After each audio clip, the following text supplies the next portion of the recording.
Dear student, आज हम इस वीडियो में माइट के सेंटेंसेस को ट्रांसलेशन करना सीखेंगे कि आप किस तरह से माइट के सेंटेंसेस को ट्रांसलेशन कर सकते हैं। और ये जो मॉडल वर्ब है बहुत ही आसान होता है, अर्थात ऐसे मॉडल वर्ब जिनमें वर्ब की फर्स्ट फॉर्म का यूज किया जाता है वो जो मॉडल वर्ब होता है बहुत ही आसान तरीके से बनते हैं। जैसे जो माइट होता है इसको भी बहुत ही आसान तरीके से बनाया जाता है।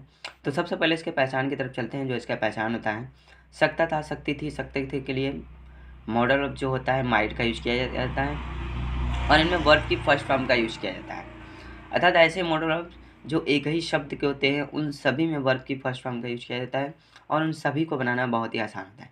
जिससे सबसे पहले यहाँ पे दे दिया है, वर्ब में वर्ब की फर्स्ट फॉर्म का यूज किया जाता है।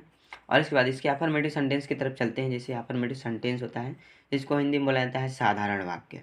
सबसे पहले इसके स्ट्रक्चर की तरफ चलते हैं। जो स्ट्रक्चर से हमें बहुत कुछ ज़्यादा सीख मिलती है। तो जो स्ट्रक्चर इसका होता है, subject plus might plus verb की फर्स्ट फॉर्म फिर प्लस ऑब्जेक्ट। इस तरह से एग्जाम्पल के साथ बहुत ही अच्छे से समझेंगे। जैसे एग्जाम्पल दे दिया, राम जा सकता था। इसके लिए हम क्या बनाएंगे, सबसे पहले हमारा हो जाएगा सब्जेक्ट राम, फिर हम अपने मॉडल माइट का यूज करेंगे, फिर प्लस वर्ब की फर्स्ट फॉर्म का गो। तो राम माइट गो, इस तरह से इसको क्लियर करेंगे।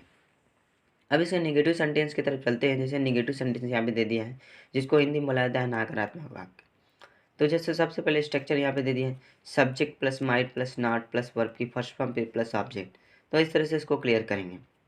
जैसे एग्जाम्पल आपके सामने बहुत ही अच्छे से दिया गया है, मैं नहीं आ सकता था का क्या बनाएंगे, तो आई माइट नॉट कम।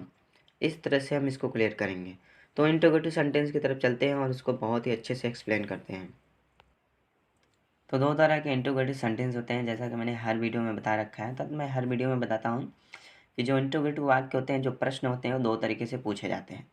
सबसे पहले जो रूल नंबर फर्स्ट होता है, जब वाक्य क्या से आरंभ होता है, था जब वाक्य में जो क्या शब्द होता है जो पहले आता है, तो उसके लिए जो स्ट्रक्चर यहाँ पे होता है, सबसे पहले हम यहाँ पे यूज करेंगे माइट, फिर प्लस यहाँ पे हो जाएगा सब्जेक्ट, फिर प्लस नॉट, फिर प्लस वर्ब की फर्स्ट फॉर्म, फिर प्लस ऑब्जेक्ट और क्वेश्चन मार्क। तो एग्जाम्पल के साथ बहुत ही अच्छे से समझते हैं। जैसे एग्जाम्पल दे दिया गया है, क्या तुम खेल सकते थे के लिए क्या बनाएंगे, तो माइट यू प्ले। इस तरह से हम इसको क्लियर करेंगे। अब जैसे दूसरा एग्जाम्पल जैसे दे दिया जाए, अगर ले लिया जाए, क्या मैं जा सकता था, तो इस तरह से बनाएंगे तो माइट आई गो। इस तरह से इसको क्लियर करेंगे। जैसे रूल नंबर सेकंड की तरफ जब चलेंगे, तो जो रूल नंबर सेकंड हमारा दे दिया है जिसको बोला जाता है दूसरा प्रश्नवाचक वाक्य। तो प्रश्न जो होता है दो तरीके से पूछा जाता है, मैंने एक पहला बता दिया, और दूसरा प्रश्न इस तरह से पूछा जाता है जो वाक्य के बीच में क्या क्यों कैसे इस तरह से आते हैं। तो इस तरह से जो इसका स्ट्रक्चर होता है, जैसे सबसे पहले हम डब्ल्यू एच वर्ड लिख देंगे। डब्ल्यू एच वर्ड का मतलब होता है या तो इंट्रोगेटिव वर्ड डब्ल्यू से स्टार्ट होगा जैसे वाट, व्हेन, वाई, या तो इंट्रोगेटिव सेंटेंस एच से स्टार्ट होगा जैसे हाउ। इस तरह से तो डब्ल्यू एच वर्ड को हमने शॉर्ट फॉर्म में लिख दिया, डब्ल्यू एच वर्ड हो जाएगा। फिर प्लस यहाँ पे हम माइट को जोड़ देंगे, फिर प्लस यहाँ पे सब्जेक्ट, फिर नॉट है तो नॉट को जोड़ देंगे, फिर प्लस वर्ब की फर्स्ट फॉर्म का यूज करेंगे, फिर प्लस ऑब्जेक्ट। तो एग्जाम्पल के साथ बहुत ही अच्छे से समझते हैं। जैसे एग्जाम्पल दे दिया गया है, तुम लोग क्यों नहीं सीख सकते थे। इस तरह से इसको जब हम ट्रांसलेट करेंगे तो सकता सकती के थी के लिए हम हाइट का यूज करेंगे।